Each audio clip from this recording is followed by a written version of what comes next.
I'm going to go right to this gentleman right here at the end of the Just asking to repeat the questions. Okay, I will. Sure will. Yeah. General Flynn, thanks for coming out, enjoying your comments. I fully intend on buying the book. Can you give us an idea, a little prelude to what your plans are to defeat the ideology? Yeah, I mean, one of the things is that, and I start with this, and this really goes after being able to attack the ideology, discredit the ideology.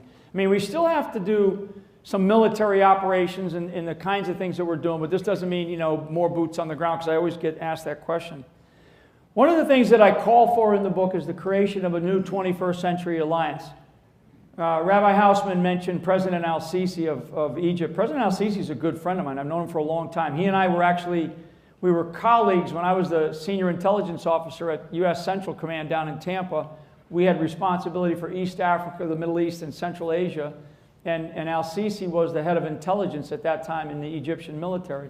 So he and I became friends, actually.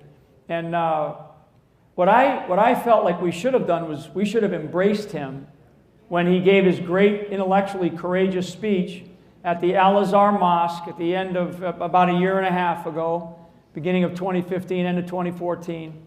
And Al-Azhar Mosque, for people that don't know, it's kind of like the analogy, it's sort of like the Vatican of the Muslim world.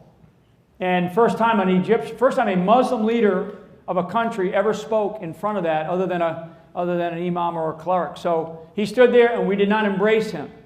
We should have embraced him. One of the things that I call for is a new 21st century alliance, and principally putting the burden on the backs of the Arab world. And al-Sisi was calling for that. So there's some steps that we're trying to take right now, actually in the political process, to try to get this idea in place. It will exist. It will exist. Trust me, it will exist, because we have to, the Arab world has to take more responsibility for what's happening. But in order to get there, they're going to need U.S. leadership. But the idea of discrediting the ideology, we spent 40 years discrediting the ideology of communism. 40 years.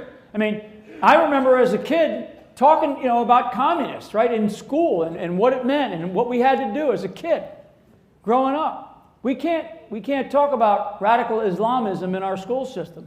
I mean, you'd be thrown out, you'd be suspended, you'd be sent home. And then you as parents, with your kids, people would be, you know, wondering about you. You'd be called names. We can't have that. We are facing another ism, just like we faced Nazism and fascism and imperialism and communism. This is Islamism, and it is a vicious cancer inside the body of 1.7 billion people on this planet, and it has to be excised.